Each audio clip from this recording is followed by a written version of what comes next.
Boa noite. Boa noite. Tudo bem?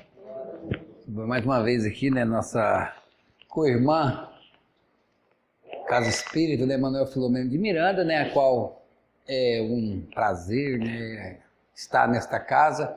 E toda vez que eu adentro a esse espaço, eu vejo uma coisa nova. Hoje, por exemplo, eu errei a entrada. Tá fechado, tá murando.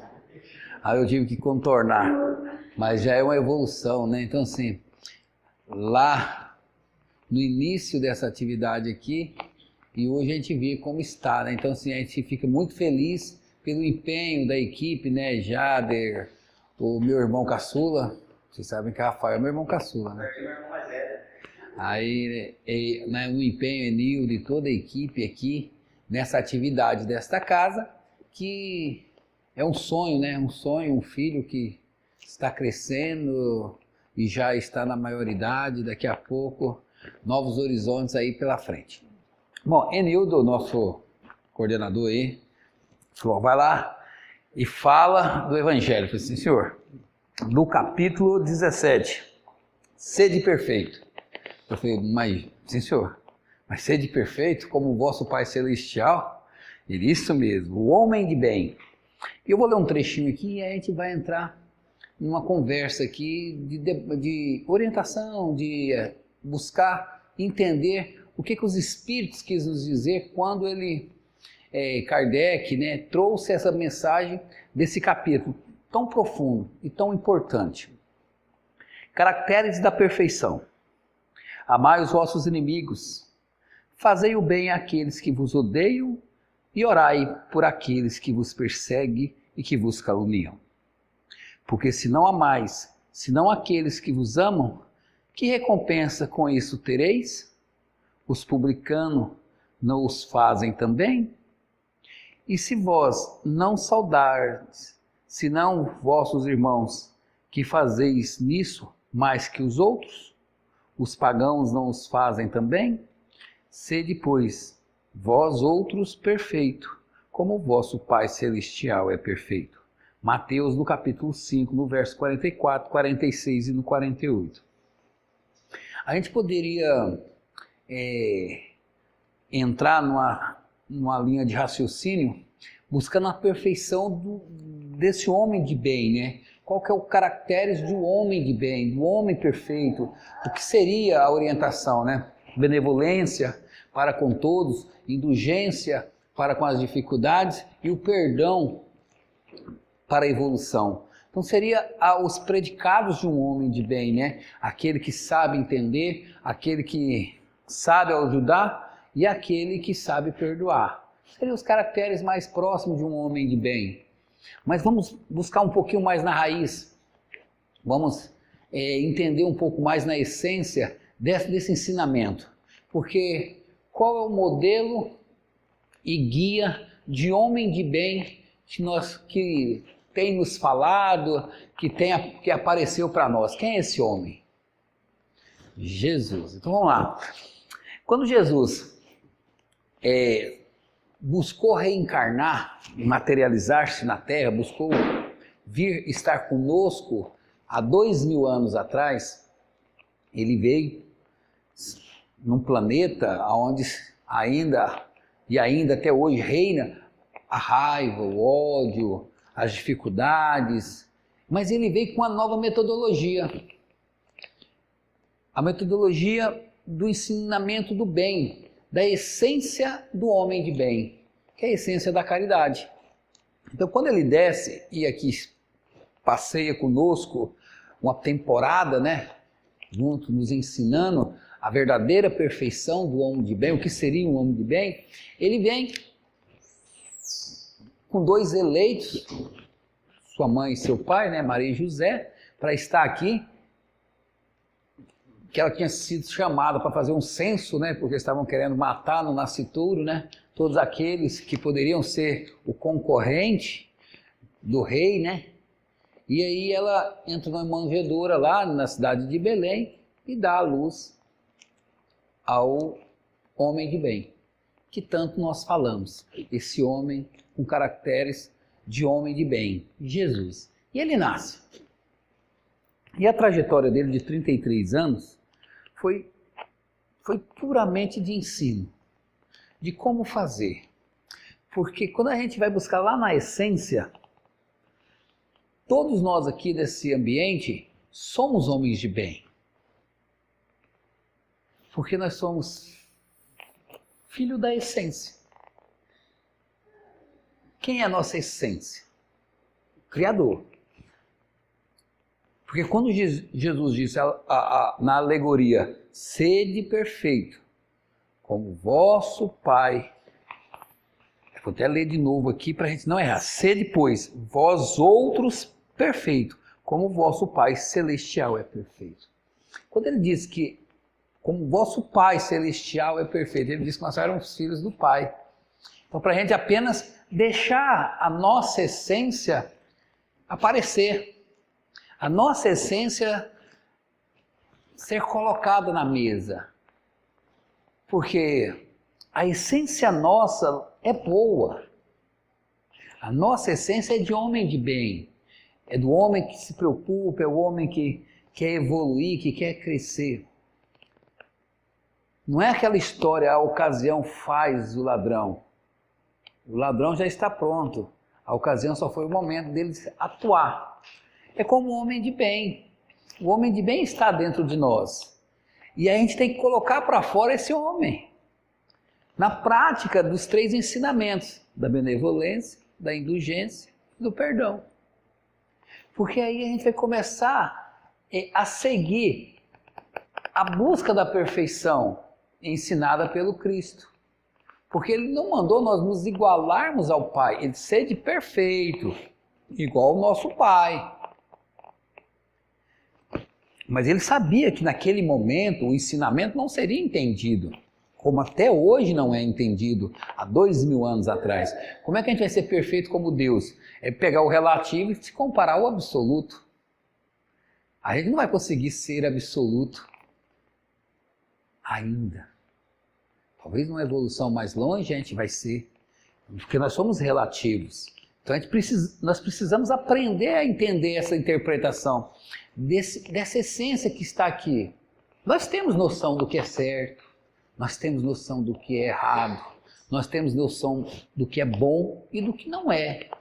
Essa noção a gente já tem bem transcrita na nossa mente, na nossa consciência. As leis divinas são gravadas. E aí a gente sabe. Só que nós relutamos em seguir essa disciplina, esse ensinamento. Porque quando nós precisamos seguir esse ensinamento, nós temos que mexer no nosso eixo. O nosso eixo divino, o nosso eixo de essência. Porque todos nós reclamamos de tudo, de todos, e queremos mudar tudo, mas ninguém quer fazer um esforço. Raros buscam fazer esforço, raros buscam fazer diferente.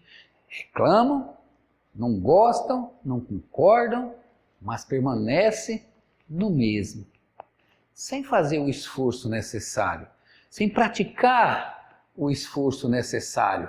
Porque quando a gente vai mexer no nosso eixo, para deixar transparecer em nós a verdadeira essência do homem de bem, que é aquele que se preocupa se fez algo errado contra o seu semelhante, se aquele que causou algum dano ao coletivo, é aquele que se preocupa se não poderia ter feito mais com menos. E Jesus ensinou isso, porque quando Jesus veio à Terra, ele nos mostrou que não precisava de muito para fazer grandes coisas. Ou Jesus nasceu num palácio, com todos os escravos da época, todos os ouros e pedras preciosas da época, para disseminar o evangelho ensinado por ele aos povos. Ele tinha ao seu lado milhares de escravos, de súditos, servindo ele, para que ele pudesse ensinar. E os que não aprendessem, ele matava. Foi assim, né?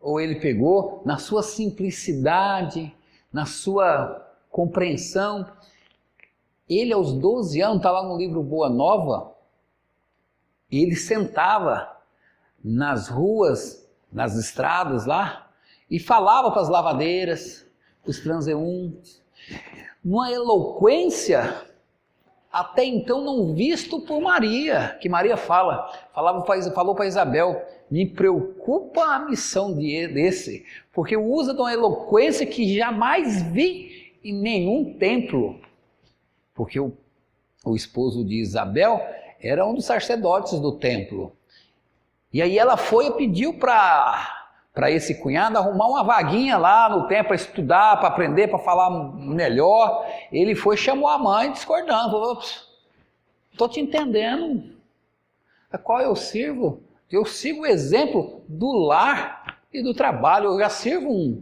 um Deus. E aí ele pediu humildemente para ser um carpinteiro,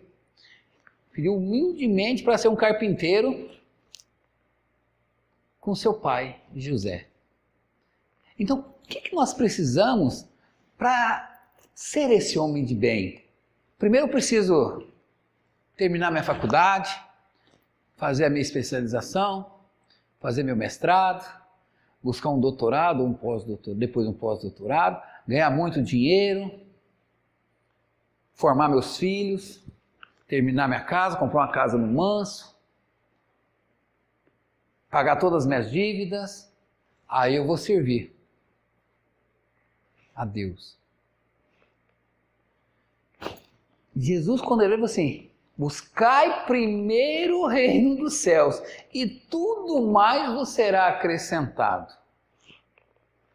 E para buscar o reino do céu, o que precisa? Benevolência, indulgência e perdão. Que significa isso, esses 3 itens, na 866 do Livro dos Espíritos, a verdadeira prática entendida por Jesus da caridade. Então, está muito fácil, só que aí entra a nossa imperfeição, não a perfeição que buscamos, mas a nossa imperfeição na compreensão. Nós colocamos na necessidades que ora vivemos, pesos maiores do que aquilo que precisamos para servirmos, para crescermos espiritualmente e servirmos verdadeiramente. Então, quando a gente começar a analisar o que eu preciso verdadeiramente para ser um homem de bem, eu vou ter as respostas dentro de mim, porque a essência está aqui. A essência está aqui. E qual é essa essência? Quando Jesus fala, vê se você não fez mal a ninguém, vê se você quer você tratar o semelhante como gostaria que ele te tratasse. É coisas básicas, muito básicas, que quando a gente comenta isso ou fala isso, fala assim, mas isso é óbvio. Mas é óbvio. O problema é que a gente complica demais, criando alegorias para não entender o que está transcrito na nossa mente. O verdadeiro homem de bem. Hoje eu visitei um companheiro que desencarnou, trabalhava comigo na Sanemate, e seguiu até na Sanecap. Ele desencarnou com 65 anos, fez esse ano, 65 anos. E há 3 anos atrás nós estávamos tentando aposentá-lo, né? Porque ele tinha um problema de doença, tal, dificuldade. E um sonho dele era aposentar. Ele queria, de jeito, aposentar, tal, porque ele trabalhou em área insalubre e tal. E eu falei, mas você quer aposentar para quê, João? Ele, não, porque eu quero ficar tranquilo. Aposentar, eu vou ficar quieto. A gente conseguiu aposentar ele no ano passado. Ele morreu esse ano. E novo, 65 anos, numa época nossa, é novo. E aí, assim, eu quero aposentar ou eu vou esperar, como eu estava falando, conquistar o mundo para depois tentar praticar a essência, o verdadeiro propósito de nós estarmos aqui, que é a reconciliação, que é praticar o papel do homem de bem. É um homem que se pensa mais no coletivo. Quando eu falo que chego nessa casa e cada vez eu vejo ela transformada, mais bonita, mais aconchegante, como um lar, que é um lar, né? O lar Manuel Filomeno de Miranda, não é a casa espírita, não é um lar Manuel Filomeno de Miranda. É porque aqui a gente buscou uma essência, e com esforços de cada um.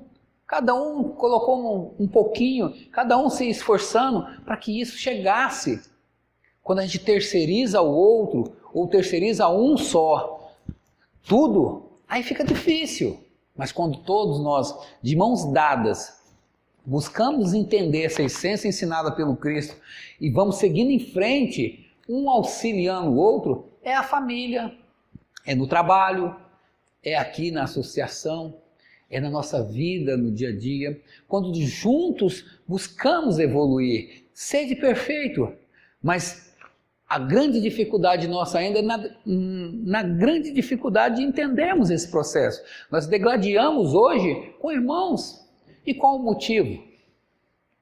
Qual o motivo de tantos confrontos? De cada um estar defendendo. O momento dessa semana é o fechamento das nossas eleições. Não é bem um assunto, mas de perfeição. E assim, eu tenho 186 grupos, Rafael, no meu celular. 186 grupos do WhatsApp. É porque em virtude do meu trabalho, né? E em virtude das minhas atividades, eu tenho muito grupo. E tem um grupo que é de conhecidos, de amigos, nós temos mais ou menos uns 80 participantes. Pessoas que se conhecem há mais de 15 anos dentro desse grupo. Familiares, amigos da infância, amigos. E degladiando por motivos que eu não entendo. E aí eu perguntei para eles essa semana, falei assim, qual o motivo de tanta guerra entre vocês? Vocês, por um acaso, devem ser íntimos desses a qual vocês estão defendendo, né? Porque vocês estão ofendendo e machucando um ao outro, por gente que nem conhece. Então, aonde está? Não, mas porque ele está falando. Primeira coisa, direito de escolha é livre. Direito de ir lá fazer o que é livre. Podemos divergir nas ideias, nas ideologias, nos entendimentos, mas na fraternidade nunca. Posso não concordar com nada do que vocês falam, mas morrerei dando direito a vocês de se expressarem. Aí está a compreensão de um homem de bem. É aquele que, não concordo muito com o que o Rafael falou, mas eu vou lutar e darei minha vida para que ele possa sempre ter o direito de falar. Não concordo com o que o Jader falou em termos daquilo, mas ele é meu irmão. Ele apenas pensa diferente do que eu penso. E aí começa a essência do homem. Então a essência está dentro de nós.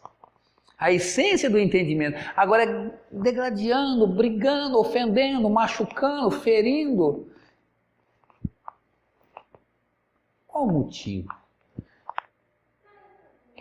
Qual o motivo de tanta guerra? Qual o motivo de tanta rancor, de tanta raiva externando em nós, nesses momentos que a gente passa por um processo de renovação, onde o homem de bem tem que estar mais presente no nosso dia a dia, onde o homem de bem tem que assumir verdadeiramente seu propósito, para que o seu propósito seja a lei de Deus, Cristo e caridade. Agora, o homem de bem que está dentro de nós, não quer, se afasta, se esconde.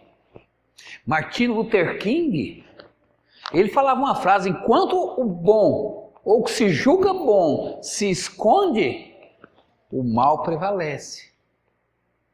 Mas eu não vou lá para brigar. Ninguém falou para brigar. Acabei de usar a frase de Frank, que é a frase, morrerei te dando o direito de falar. É defender, é dialogar, é a arte da vida. O homem de bem é aquele que sabe argumentar, que tem o evangelho como roteiro, uma bússola, e tem Jesus como modelo e guia. Esse é o nosso modelo e guia. Que ele foi um dos maiores no nosso mundo, na concepção de união, de entendimento, de agregação de valores. Pegou pessoas totalmente diferentes, que se matavam, que não aceitavam, e foi agregando. Sem violentar, mas explicando. Sem perder a paciência, porque o homem de bem não perde paciência. Ele silencia no momento certo. Respira fundo. Conta até 10. Conta até 1000. Conta até 1.000.000, se necessário for. Recua um passo para depois adiantar 2. Isso é homem de bem. É o homem que sabe o momento certo de colocar a frase consoladora, a frase que vai exemplificar e vai auxiliar os nossos irmãos. Quando a gente vai para confronto, quando a gente vai defender ideias ou ideologias que é nossa, calma. Qual que é a ideologia melhor? Qual que é a verdadeira verdade? No capítulo 15, que nós estamos lendo o 17, mas o capítulo 15 fala que fora da verdade não há salvação. Mas qual que é a verdade? Se nós vivemos numa relatividade. Então, como eu posso ter perfeição em coisas relativas? Então, eu tenho que primeiro buscar entender o relativo para buscar o absoluto. Jesus não nos mandou comparar a Deus. Sede perfeito, vai ser perfeito. Não, sede perfeito. Sede, vírgula, perfeito como o vosso Pai Celestial. Para a gente buscar esse caminhar, buscar entender o que é perfeição. O que é ser perfeito? O que significa isso para mim? Para muitos, o que a gente fala aqui não tem sentido algum. Falar espiritismo, fazer sopa, fazer campanha Alta de Souza, fazer campanha de esclarecimento de Chico Xavier, abster-se do seu conforto, do seu lar, nos finais de semana, ter que viajar em concafras, efas, ter que ir auxiliar povos distantes, isso para muitos é fanatismo. É fanatismo. Agora, para quem compreendeu a essência do homem de bem, sabe que isso não é fanatismo. Sabe que nós estamos apenas de passagem aqui. E que a essência nossa está nos pedindo para acelerar o passo. Porque o círculo está fechando. E aí? E aí quando a gente para observar essa perfeição, que a gente vê, porque tudo é perfeito, tudo é lindo. Você já parou para olhar você no espelho? Ver como você é bonito? Como você é perfeito?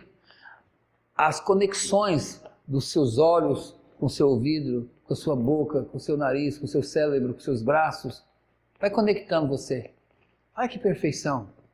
Como se cria uma máquina tão perfeita? Com a bomba injetora aqui, 24 horas, trabalhando. Um sistema gástrico que certinho separa o que é vitamina K, isso é impureza, isso não sei o que, isso vai para o intestino delgado, isso vai para o grosso, isso vai para o fino, pá. O que é assim, o rim filtrando, o fígado, pá. Olha que máquina perfeita. Como é que você não é perfeito? Como que nós não somos perfeitos? Nós somos uma máquina perfeita. Ah, mas o Espírito? O Espírito é mais perfeito. Ele é muito mais perfeito, porque ele é eterno. Ele é uma essência eterna, porque ele é uma centelha divina.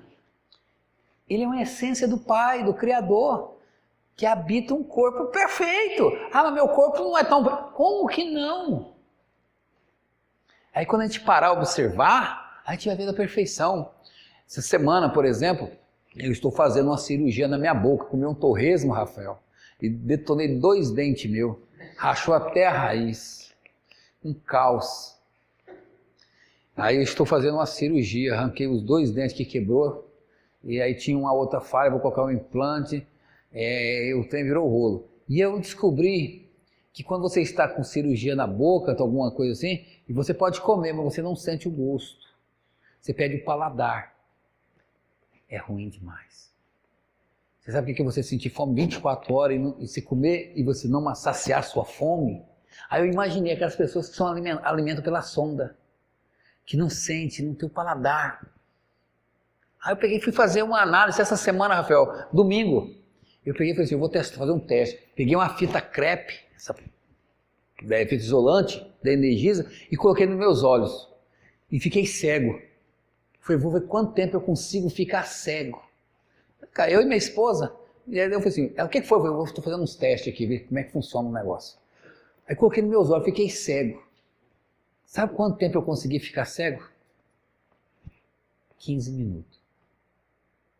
Eu tropeçava em tudo. Eu queria ver as coisas, não conseguia, ranquei. Olha, aí eu peguei e falei assim, cego eu não dou conta, né? Se eu ficar cego eu acho que vai ser o cal. Mas surdo eu consigo. Peguei o algodão, enfiei e coloquei o fone no ouvido e fiquei surdo. Esse eu durei mais, 30 minutos. Fiquei surdo 30 minutos, dei conta. Ia comer, pedi meu paladar. Aí deitei na cama e falei, eu sou perfeito, mas eu tenho que aprender a usar todos os meus sentidos. E aí começa a gente trabalhar a verdadeira essência. É valorizando detalhes. Por exemplo, a visão. E aí eu comecei a fazer isso que eu estou traduzindo para vocês aqui, ser perfeito. Você já valorizou a sua visão?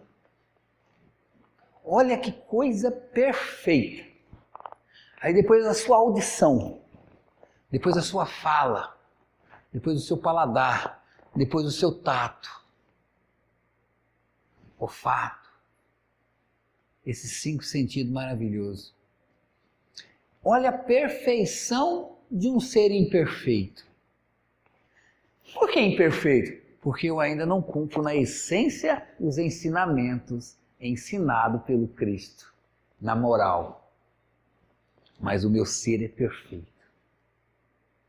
Aí eu preciso pegar o ensinado pelo Cristo, que é na perfeição moral, e transfigurar isso para a essência que é esse ser que está aqui na nossa frente hoje. Esse ser maravilhoso, um projeto escrito pelo Cristo, junto com o Pai Eterno, que todos nós fomos escritos, tudo perfeito. E deixar transparecer isso. E valorizar a vida. Valorizar a oportunidade que estamos tendo num planeta perfeito. Planeta perfeito, perfeitíssimo. Um sol que aquece pela manhã. Água em abundância no nosso país. Não tem maremoto, não tem terremoto. Alimento em abundância para tudo quanto é lado, que se plantando tudo dá. Tudo certo. E nós inventamos ainda em colocar imperfeições. Pela preguiça, pela a falta de coragem de enfrentar as adversidades, a falta de compromisso com o coletivo, a falta de compromisso com a verdadeira missão que nos trouxe aqui. O que nos trouxe a essa vida? Ser homem de bem, ser mulher de bem. Estamos cumprindo com o papel de homem e de mulher de bem? Porque não vai chegar igual meu amigo que desencarnou hoje, com 65 anos. E aí, conversando com o seu filho lá hoje, Silvio, eu falei, e aí, Silvio, tranquilo? Papai, você vê, aposentou e morreu, não aproveitou nada. Eu falei, aproveitou. Ele vivia aquela empresa durante 28 anos, coisa mais linda que ele fez, levando água para a periferia de Cuiabá, organizando muitas coisas, e viveu na essência na sua vida profissional. Ah, mas isso... Ele gostava do que fazia. Foi só ele aposentar que perdeu o propósito da vida. Qual que é o nosso propósito de vida? Até para morrer tem que ter um propósito de vida, porque senão nem assim compensa morrer. Se você não tiver um propósito para viver, não interessa por que você vai morrer. Tem que ter um propósito para viver. Senão a morte terá graça, não terá futuro, não terá motivos. Arranje um motivo para viver. Aí sim terás motivos para morrer. Qual que é o nosso motivo de viver? Tá vendo? A gente não sabe. Por que eu vivo? Para ser perfeito? Mas ser perfeito, o que tem que fazer? Benevolência, indulgência e perdão. Eu estou tendo esses 3 requisitos? Começa como? Vem para um posto espírita, vem fazer sopa. Vai para a sua igreja. Vai ajudar a limpar lá, organizar os bancos, entregar mensagem. Vai lá para o Hospital do Câncer, ali na VDCPA, na ala pediátrica. Crianças chorando, sendo comidas pelo câncer vivas lá. Vai ali no Abrigo Bom Jesus de Cuiabá, idosos abandonados pelos filhos. Vai na creche Caminho Redentor. Vai ajudar lá no Pro Infância. Atividades na área periférica da cidade. Projetos de música, projetos de ensinar a ler, ensinar a dançar, a valorizar. Qual que é o seu projeto? Para valorizar a vida, para valorizar esse homem de bem, que Jesus ensinou para nós. Jesus não teve preguiça em ser um homem de bem. E ele viveu na essência, tanto que ele viveu na essência que ele tinha motivo para morrer. E ele morreu, voltou ao plano espiritual, cumpriu a sua missão como o maior e o único exemplo de homem de bem que passou nessa terra. Ele sim fez sua missão. E nós estamos fazendo a nossa? O que nós andamos fazendo de bem? Ah, mas Jesus e eu temos uma distância. Ótimo, que bom. Mas essa distância você está buscando estreitá-la? O que nós estamos fazendo? Essa pergunta é íntima, essa resposta é íntima. Quando a gente para e observa, todos os livros, todas as mensagens, tudo aquilo que a gente ouve de palestrantes, de instrutores, em praticar o bem, nós adoramos o verbo, amamos o verbo, mas temos uma grande dificuldade na essência em traduzir esse verbo na prática. Seja um discípulo do Cristo. Discípulo, muito difícil. Vamos nos contentar com o auxiliar do auxiliar de um servidor. Porque o discípulo é aquele que pegaria essa mensagem aqui, do capítulo 17, e olharia e falaria: sede, pois, vós outros perfeito como o vosso Pai Celestial. E ele seria, ao sair dessa porta, perfeito, pois o discípulo cumpre rigorosamente o que o mestre ensina. E nós ainda temos uma dificuldade. Por isso que Jesus fala em alegoria. Por isso que Jesus ensina por parábolas. Porque ele sabe das nossas condições. Ele sabe ainda das nossas fraquezas. Nos conhece muito mais do que nós mesmos. Mas mesmo assim, ele toda hora nos dá uma oportunidade de fazer o bem, de ajudar, de progredir. Mesmo nos pequenos detalhes, mesmo nas coisas que para nós são insignificantes, ali está a grande chance de fazermos diferente. Porque a grande dificuldade nossa de entendimento é de correr sempre atrás do futuro, esquecer do presente e lamentar o passado. Vive como se nunca fosse morrer. Morre como se nunca tivesse vivido. Então vamos aproveitar em ser um homem perfeito agora, hoje. E amanhã é outro dia. Amanhã a gente vai fazer de novo. E depois da manhã? Também. É um dia por dia. A cada dia ser de um homem perfeito. Vai ter altos e baixos? Parabéns. Seja bem-vindo ao planeta Terra. Mas não podemos ficar estacionados, largados e desistir, porque nem o Cristo desistiu de nós. Ele sempre nos carregou em seus braços. Só que a nossa maioridade, como a Casa Manuel Filomeno, também já chegou. Chegou como? Pois ele nos deu o Evangelho segundo o Espiritismo, a doutrina dos Espíritos, a doutrina que ensina sobre ação e reação, causa e efeito. Não é uma doutrina livre, liberta, com liberdade total. É uma doutrina de responsabilidade, explicando a cada um o seu objetivo, o seu papel nessa encarnação. Todos nós temos o nosso papel. Abraça o seu papel, entre para o seu cenário e seja bem-vindo à sua história. A sua história é hoje, é agora. Amém? Então vamos fazer nossa prece para que nós possamos ser conduzidos ao nosso passe. Vamos serenar os nossos corações, fechando os nossos olhos, agradecendo a Deus pela oportunidade de estarmos nessa casa. Senhor, abençoe a cada coraçãozinho aqui representando sua família, seu lar, seu trabalho, sua vida. Que possamos nessa semana, Senhor, refletir muito sobre os nossos atos, sobre as nossas condutas.